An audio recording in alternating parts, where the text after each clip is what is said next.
নমস্কার বন্ধুরা, রন্ধনের বন্ধন চ্যানেল থেকে সবাইকে স্বাগতম। আশা করি তোমরা সবাই ভালো আছো, আমিও ভালো আছি। আজকে আবার একটা নতুন রেসিপি নিয়ে চলে আসছি, একদম নিরামিষ, সম্পূর্ণ নিরামিষ। লাউর ডাঁটা দিয়ে, ডালের বড়ি দিয়ে, শস্য পোস্ত বাটা দিয়ে চচ্চড়ি।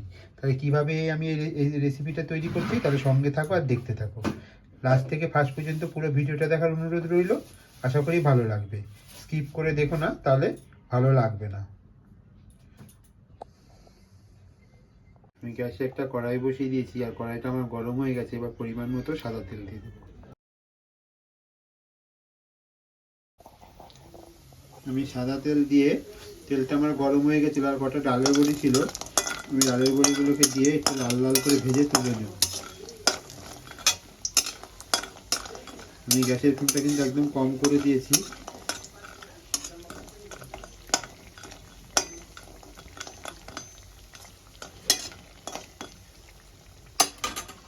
বড়িগুলো আমি লাল করে ভেজে নিয়েছি, এবার তুলে নেব। আমার যথেষ্ট পরিমাণ তেল রয়ে গেছে বড়ি ভাজার পরে। এবার আমি ফোড়নে দিয়ে দেবো চেরা কাঁচা লঙ্কা আর কালো জিরে। ফোড়নটা আমি একটু ভেজে নেব। ফোড়ন থেকে একটা সুন্দর গন্ধ বেরোবে, তারপর আমি কেটে রাখা এই লাউয়ের ডগা আর এরকম লম্বা লম্বা করে আলু আর এরকম ঝিঙে আমি দিয়ে দেবো। এই গরমের দিনে লাউয়ের ডাঁটা খেতে খুব ভালো লাগে। লাউয়ের ডাঁটাগুলো আর এই ফোড়নটা আমার একটু ভাজা হলেই আমি দিয়ে দেবো। আগে থেকে আমি লাউয়ের ডাঁটা আলু ঝিঙেটাকে কেটে রেখেছিলাম। এই ডালের বড়ি দিয়ে রান্না করবো, খুব ভালো লাগে লাউয়ের ডাঁটা চচ্চড়ি। এবার আমি কেটে রাখা সবজিটা দিয়ে দেবো।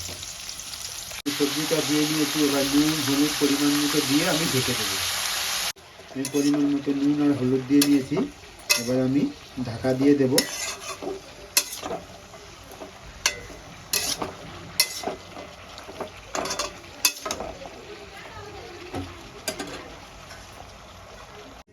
আমি একটা বাটির মধ্যে পোস্ত আর সাদা শস্য নিয়ে নিয়েছি। এর একটা আমি পেস্ট তৈরি করব। দেখতেই পাচ্ছ, পরিমাণ মতো নিয়ে নিয়েছি। সঙ্গে কাঁচা লঙ্কা নিয়েছি, 3টে দিয়ে দেবো। 10 মিনিট হয়ে গেছে, এবার আমি ঢাকনাটা তুলে দেখে নেব।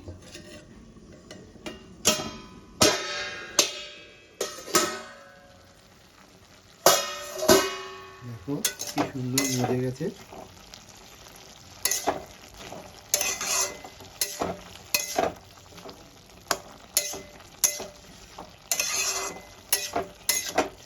আমি এটা নিরামিষ বানিয়ে দেখাচ্ছি, কিন্তু তোমরা সেম প্রসেসে চাইলে চিংড়ি মাছ দিয়েও করতে পারো।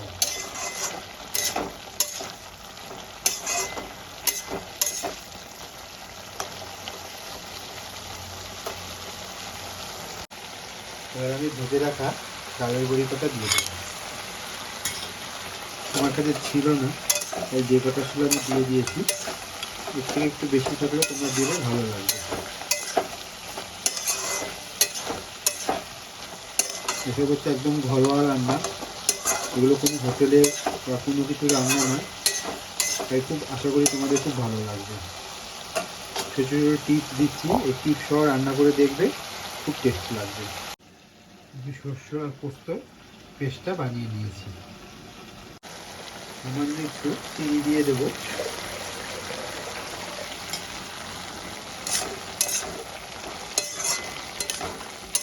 চিনিটা দিলে টেস্টটা ব্যালেন্স করবে আর ভালো লাগবে।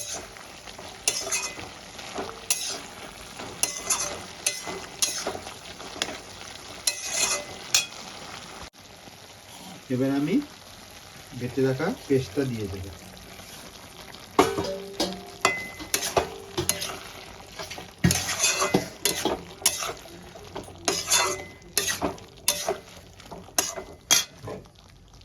তাহলে বন্ধুরা, শস্য পোস্ত বাটা দিয়ে লাউর ডাঁটা চচ্চড়ি একদম নিরামিষ কেমন হলো ডালের বড়ি দিয়ে একবার কমেন্টে জানিও।